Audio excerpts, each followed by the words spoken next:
Hi, everyone. This is Peter from Janssen Research and Development, here with my co-presenter, Katie Shackman from Domino Data Lab. Today in this NVIDIA GTC conference, we're going to be talking about multi-GPU clusters to accelerate computer vision deep learning model development for oncology and histopathology, as we have developed it for our in-house R&D programs for cancer research and drugability. So just to give an overview of J&J. So Johnson & Johnson is split up into three different sectors. We're playing in pharmaceuticals, medical devices, and consumer health, with consumer health as probably the most recognizable brands for consumers. But today I'm representing Janssen, which is the pharmaceutical arm of J&J. So AI and ML is transforming the pharmaceutical R&D landscape. So in the traditional R&D landscape, we have processes in drug discovery, in research and early clinical development, where we're using AI to really help identify new therapies and targets and accelerate the whole discovery process. So this is from things like compound and target identification to identify key areas where we can directly impact the patient's progression of health, or to impact things like in oncology, growth of cancer cells. When we come out of the drug discovery phase, we go into the clinical trials phase. This is usually carried out in phases 1, 2, and 3, where we test for the safety and efficacy of our drugs. So in the clinical trials, we leverage ML and AI to really speed up our clinical trial efficiencies. This is to help with things like patient enrollment, assessing clinical outcomes, as well as stratifying patients into buckets that might be most suitable for our drug. And once the drug goes into regulatory approval from the FDA, we really use AI/ML in rolling out into systems like the electronic health records, or into more consumer targeted applications to help identify the right patient populations for our treatment and predict therapy outcomes for patients, and helping patients make this decision, as well as doctors make the decision to whether move the patient onto this drug or not.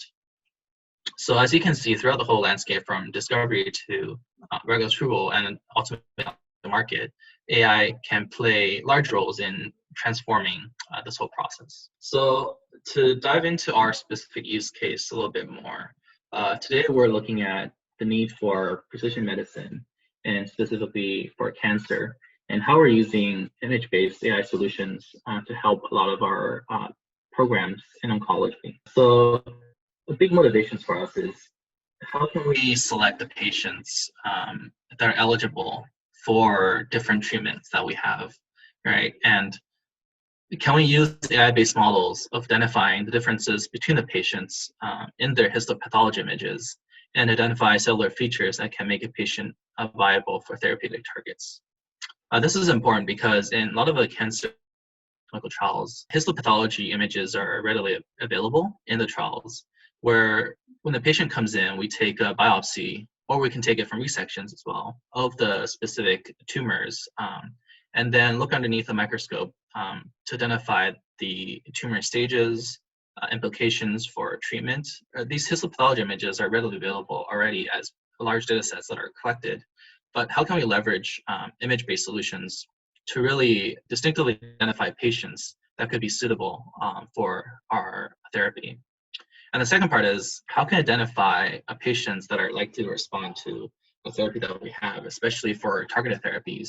We're targeting specific changes in the cancer cell that our drug is targeting. And how can we include other data modalities into this whole therapeutic response prediction as well? So can we leverage other types of clinical data, like EHR data, or other types of data like genomics, for example, to help predict whether the patient is likely to respond or not, even into areas such as predicting the amount of dosages that a patient need in their treatment.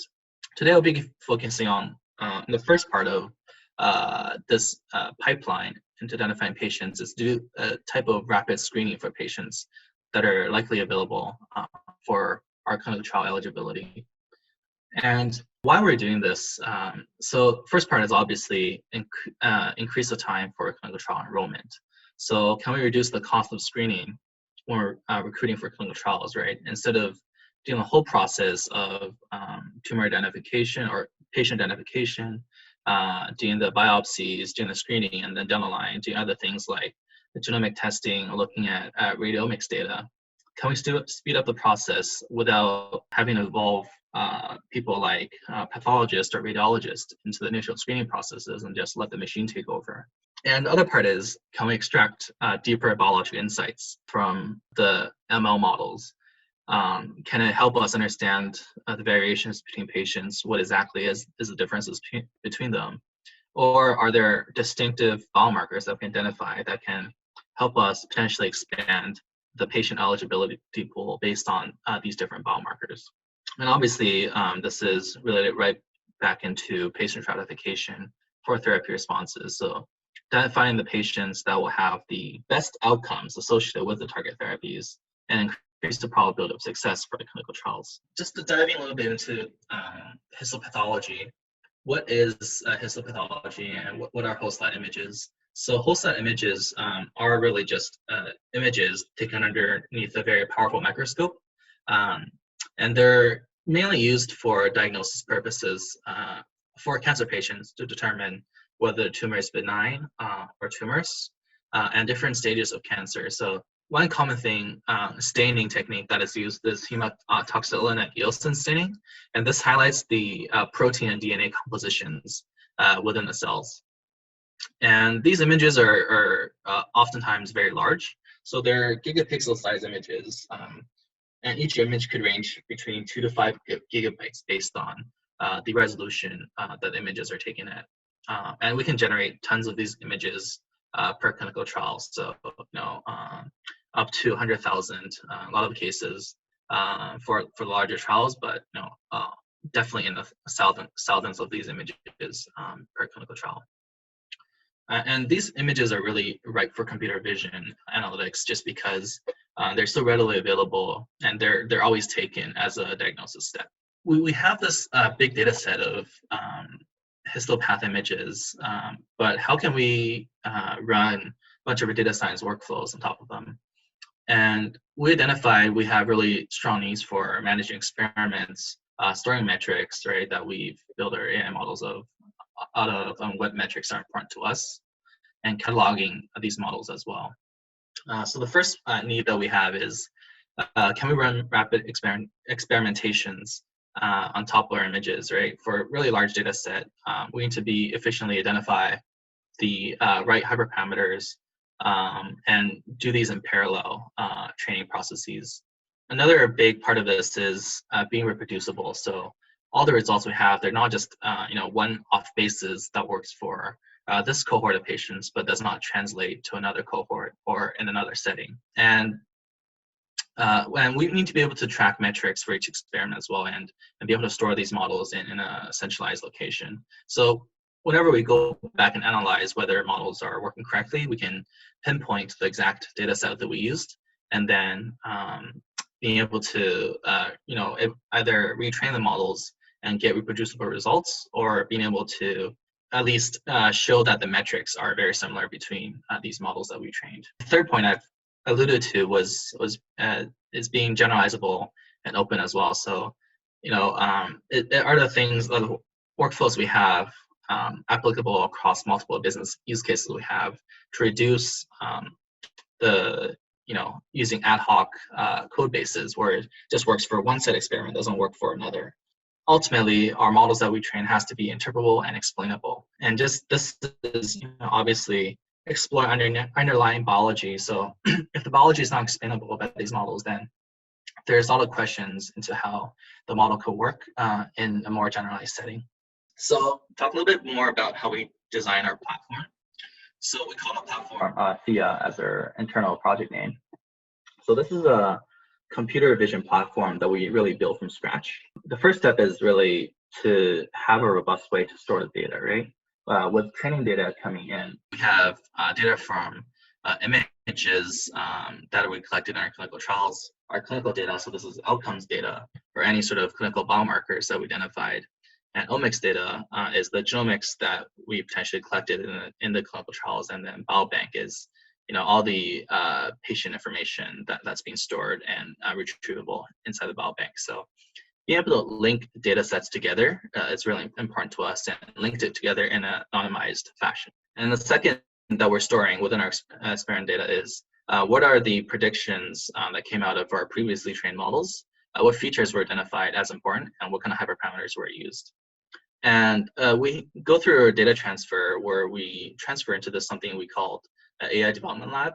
And this is really just a rapid experimentation framework that we built, where we can have these use cases in pathology or radiomics or immunoderm to identify different business needs or different business targets that we need to build for these models. And using transfer learning on either public data sets or public models or models that we have developed, we train additionally new models to explore these different business cases we have in our AI development lab.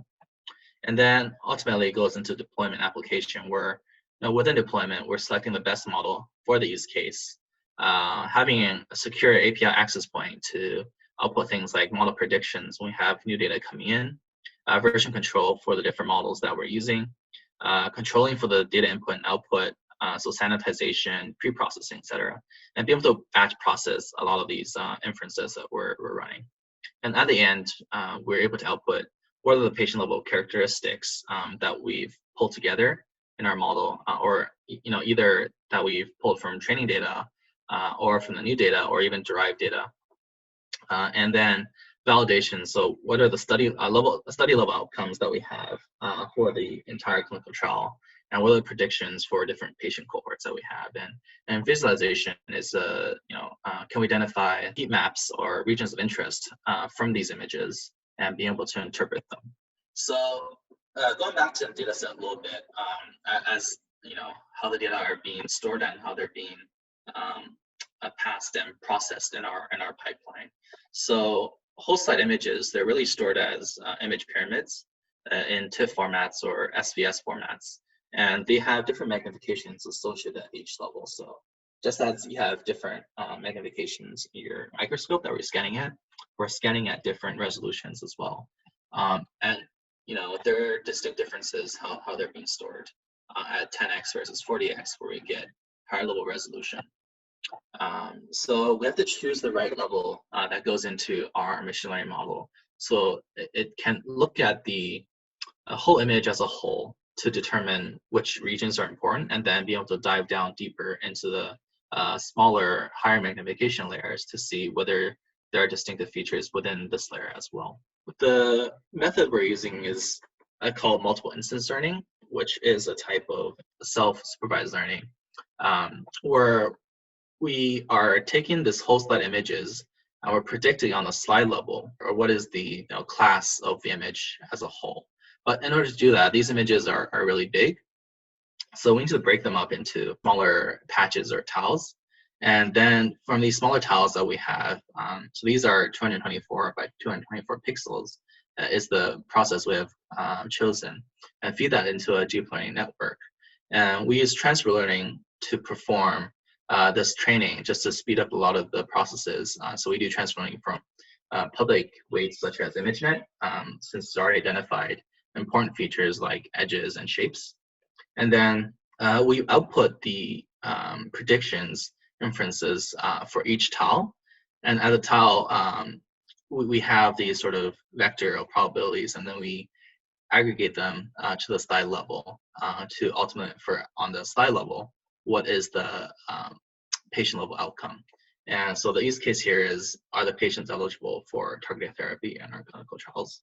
And that's a binary outcome. As you can see, when we generate these small patches, even though in this data set I've shown we have 454 whole slide images, but when you do the pre-processing into smaller patches, you get a ton of more data since these slides are very big.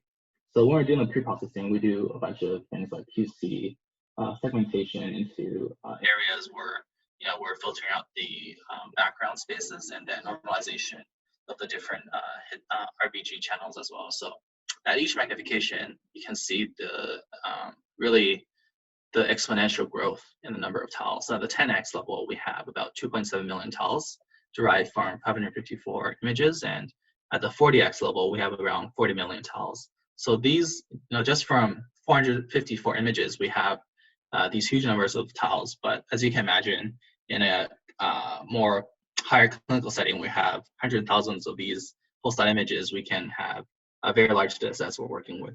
This is to show how we set up our model development and catalog on AWS. So for every experiment that we are running, or every set experiment that we're running, we have a configuration file written in JSON for different search spaces that we need. For example, we need to search through things like learning rate, or batch size, or things like what is the weight decay of our atom optimizer. And these are different parameters that goes into the model training. And then this gets parsed, and the different configurations are stored for the models, each model that's being trained.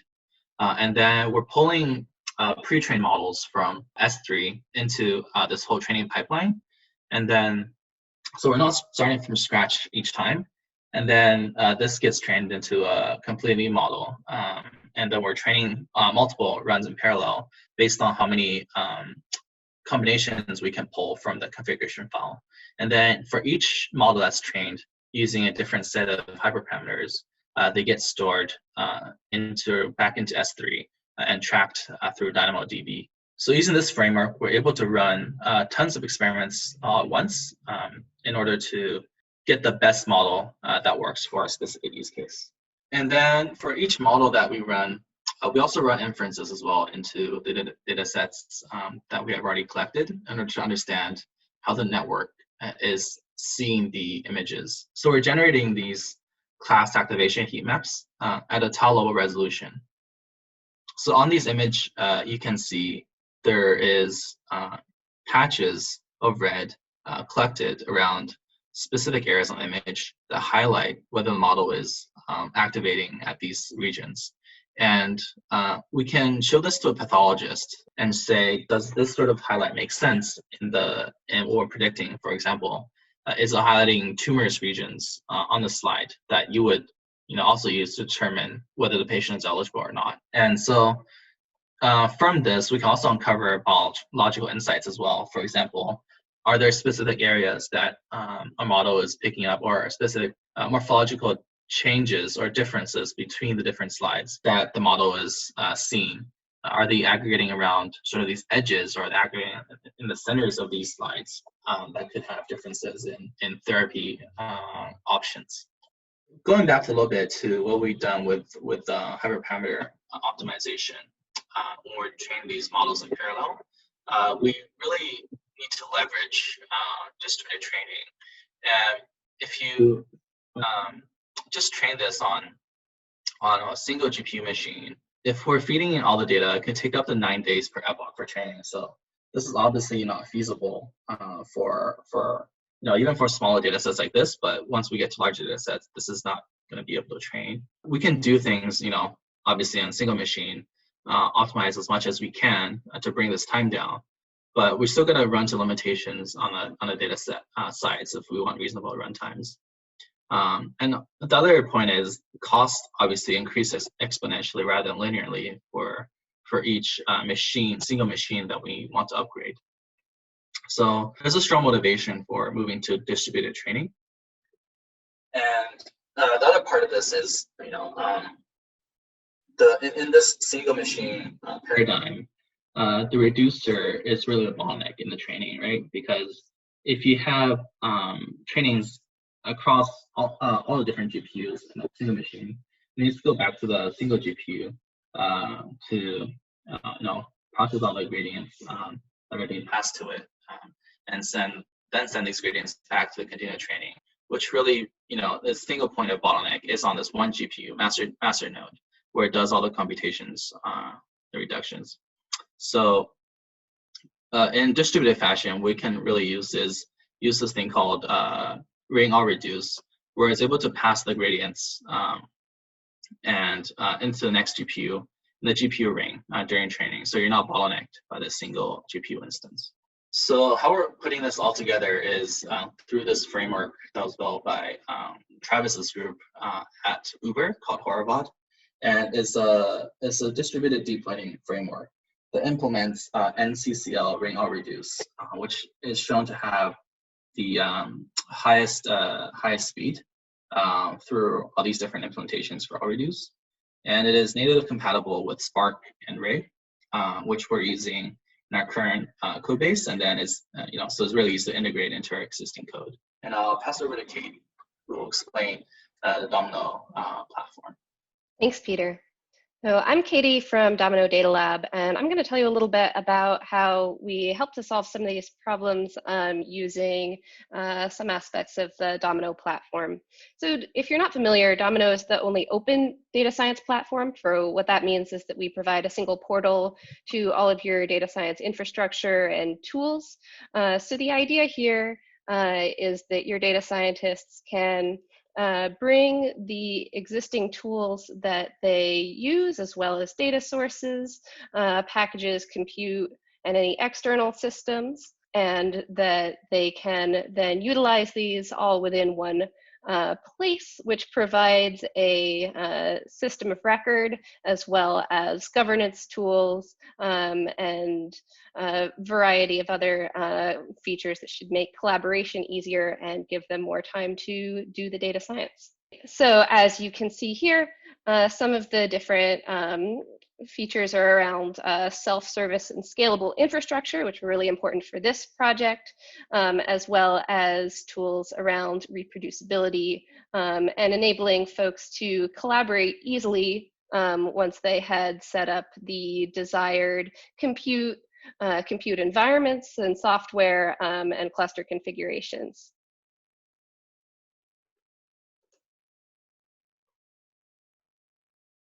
So in this case, what we did here was to set up a Spark cluster initially using on-demand GPU clusters. So within Domino, we enable end users to set up on-demand standalone Spark clusters.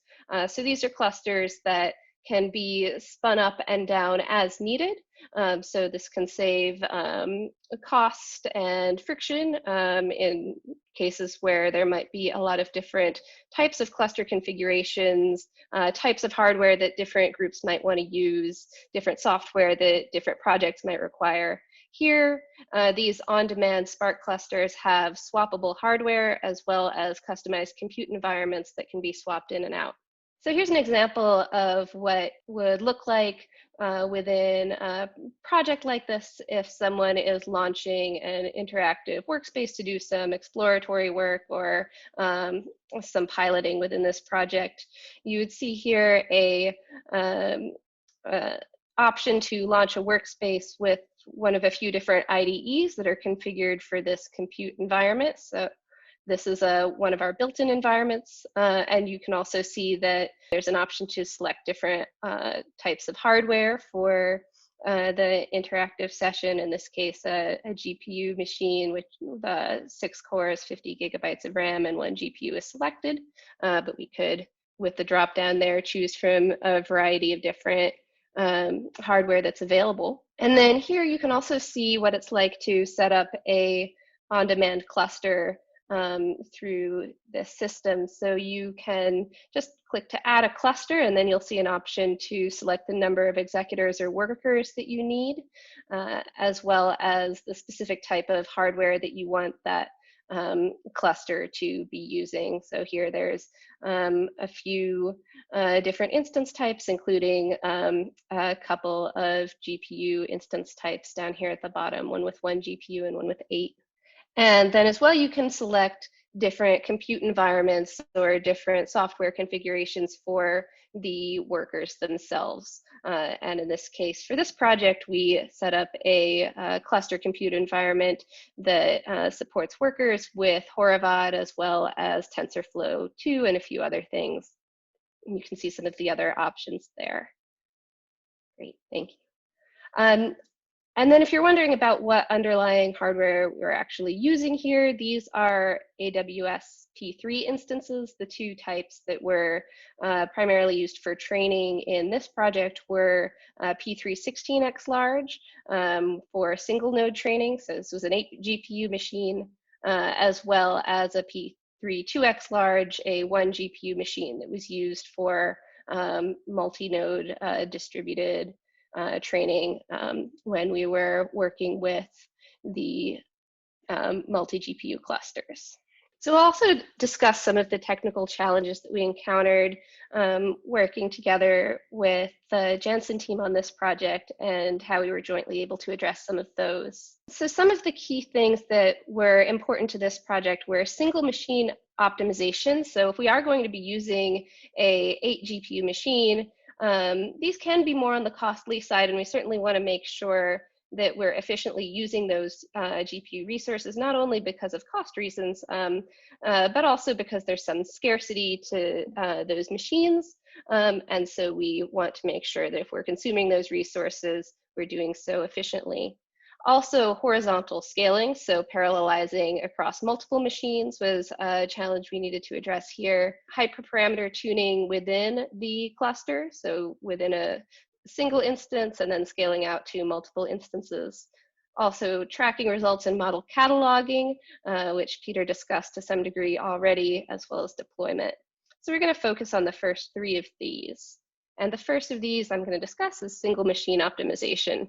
So here some of the considerations were what data storage or data formats are going to allow other parts of the pipeline to function more efficiently, in particular pre-processing. And then how can we make sure that we're efficiently using GPUs? So shared memory was one of the first things that we discussed with the Janssen team, because they were using some frameworks for multi-GPU workloads that rely on shared memory in Kubernetes. And then also, we discussed fully utilizing their multi-GPU machine that they had started with. So again, efficiency was high priority here. So in order to address the shared memory, let me give you a little bit of background here. So some frameworks, including PyTorch, if you're using the data loader in PyTorch, rely on shared memory in order to pass data around between GPUs. So insufficient shared memory can cause slowdowns and lower efficiency, and you may also just see that your code errors out if you're attempting to use a data loader and you have insufficient shared memory. Unfortunately, this is a little bit tricky in a Kubernetes environment because Kubernetes does not support shared memory or devshim size adjustments. If you sort of look around for how to do this, you'll come across issues like this one from Stack Overflow. So what we ended up doing was coming up with a workaround for this. So in order to adjust the shared memory, what we ended up doing was deploying a mutating webhook. So you can see here sort of a schematic that shows how requests are handled within Kubernetes, and that there is a possibility to interact with the admission controller using webhooks. So when you're spinning up these pods that are going to become the worker pods for your cluster, you can set up a webhook that will resize by changing those requests before the pods are created on the back end. So this got us through the first bottleneck here, and we were able to now use PyTorch data loaders. We were able to load data more efficiently in that way, but we were still seeing that the GPU utilization was not as high as it could be. We weren't seeing that all 8 GPUs on a multi-node machine were being utilized during the pre-processing and training phases. And so one thing that the team decided to look at here is whether there were other approaches to feeding in data rather than data loaders that might provide improved efficiency in getting the data to the GPUs so that they could be fully utilized. So what we did here was to benchmark a few different approaches to pre-processing and storing the image data. And one of the ones that I want to highlight is using TFRecords. So here we converted the pre-processing part of the pipeline into TensorFlow and Keras in order to use TFRecords, although you can also use TFRecords with PyTorch. Appears to also use data loader if you do that. So it seems to be more efficient to use TFRecords directly in TensorFlow. And so these are data type that allows you to read directly from a protobuf. So you are feeding the data into the GPUs much more efficiently. And when we just made this change and a couple of other minor changes to the pre-processing part of the pipeline, we saw about an 11x speed up in pre-processing time. And so we found that we were able to speed things up as well as fully utilize the GPUs by making the data available more quickly and efficiently. And so the take-home message here is it's incredibly important to benchmark how quickly you are processing your data and feeding it into your GPUs because it may make a very large difference what format you are storing your data in and how you're loading it. The next challenge was scaling out. Now that we were able to efficiently load and pre-process the data, efficiently use all of the GPUs on a single machine, the next bottleneck was how do we utilize multiple machines in parallel? How do we truly distribute this workload so that we can get those training times down from many, many days to something that can run within a shorter time frame? And as was already mentioned by Peter, we identified Horovod as an approach for distributing these workloads. So some of the features of Horovod and the Horovod integration that we set up are the availability of APIs to distribute training across multiple instances. It's compatible with TensorFlow and PyTorch, which was important to us since we had done some useful benchmarking in TensorFlow, but the team had also done quite a bit of work in PyTorch, and so we wanted to have the flexibility to be able to use both. We configured Horovod for our integration with MPI, as well as with NCCL for GPU operations. And it's also important to us to find out that Horovod is compatible not only with Spark, but also with Ray clusters due to some recent work from the Ray and Horovod teams to create an integration between those two tools, which is great since, as you'll learn a little bit later on, there are some reasons why we're interested in using Ray clusters as well. So for hyperparameter optimization, there are many options out there, including many that do support some form of distributed HPO.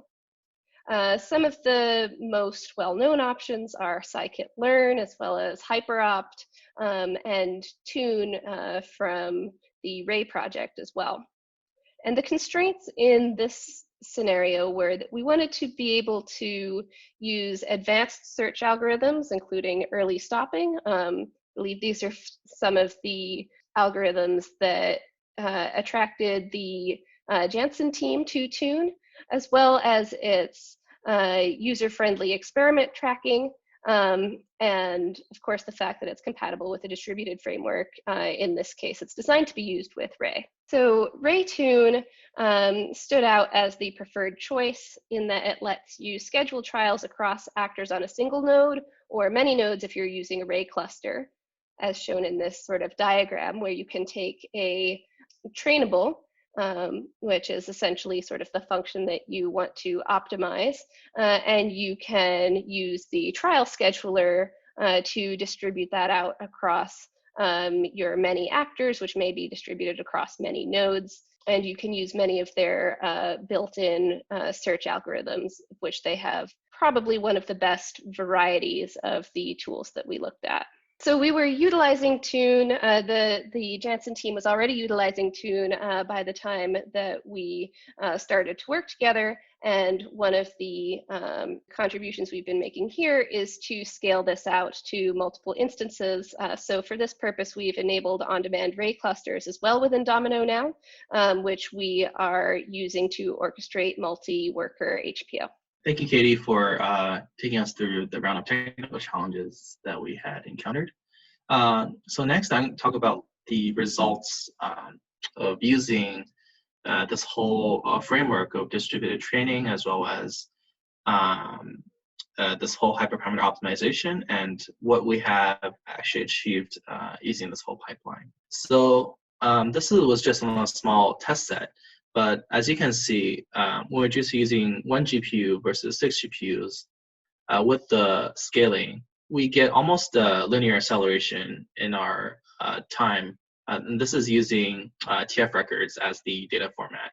So this is validating that whatever we have built in a pipeline using Horovod plus the Spark cluster, we're able to see at least linear acceleration of the training that we want to achieve. So this is very promising in terms of moving forward with the proposed solution. And running benchmarks on a larger data set that we had of 878 whole slide images, as you can see, using benchmarking at different file formats, we have used H5 PNGs versus torch tensors in our multi-GPU setup. We're able to see there is significant differences between the different file formats.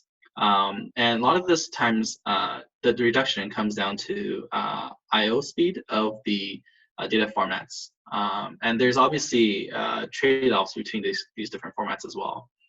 So for H5, which is stored as almost like a hash map tree, where you're going on and retrieving specific tiles linked back to images, there's a huge I/O time leading up to feeding the tiles or patches into the training pipeline. We're running 1 epoch takes about 120 minutes, which is 2 hours per epoch, which is still reasonable, but it was we're still bottlenecked because if we wanted to feed more data, whereas hundreds of thousands of these images, this you can as imagine this time will go up significantly for training. So using PNGs actually found a huge reduction in the time per epoch. We're able to get it down to almost 2 minutes per epoch for training, almost the 10x speed up by just changing the data formats. And this is because PNGs are read way more efficiently, and we're able to reduce the I/O time compared to H5s. And torch tensors actually had very similar levels of performance. Obviously a little bit slower just because there is wrappers right on top of torch tensors for torch loaders, and where they can take a little more time to go directly from torch tensors fed into the GPU for training. So for our ultimate solution, we decided to go with PNGs that were going to be as the preferred data format to be run for training in our GPU cluster. And going back to the whole reason of why we're doing this is that we want to be able to predict cancer target therapy eligibility directly from H&E images. And we want to be able to optimize our model using this whole framework. We're able to use a higher number of images in our training and higher number of images obviously in our validation as well.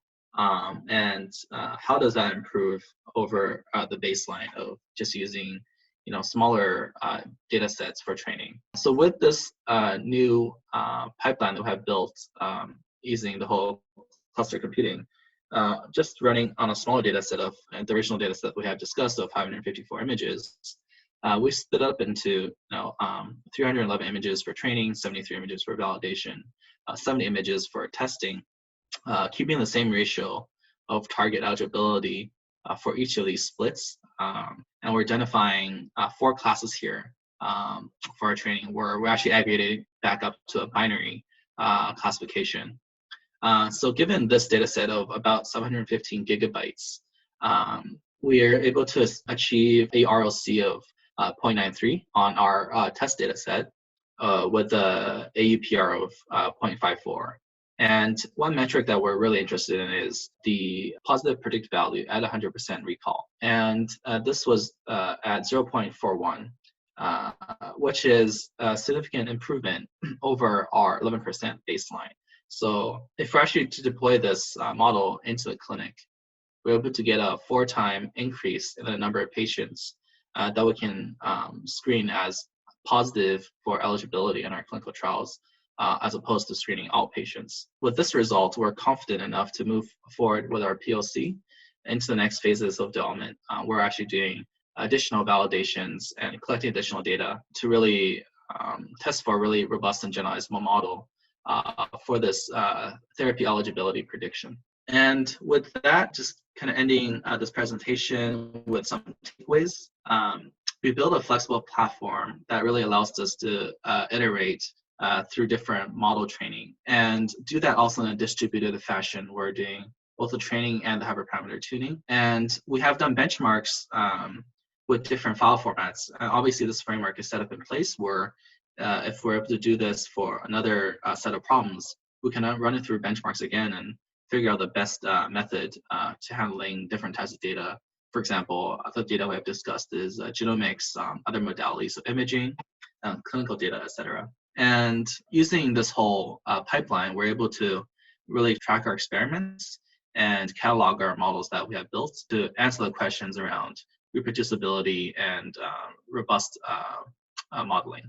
And then using this whole framework that we have set up with Domino is that we have separations of concern in our training and our validation and testing, as well as separation of concern, how we're set up with the Kubernetes pods, and that we're able to run different workflows such as preprocessing and training using different Docker images. With that, I'll end our presentation today, and some acknowledgement to both the Janssen R&D team as well as the Domino field engineering team.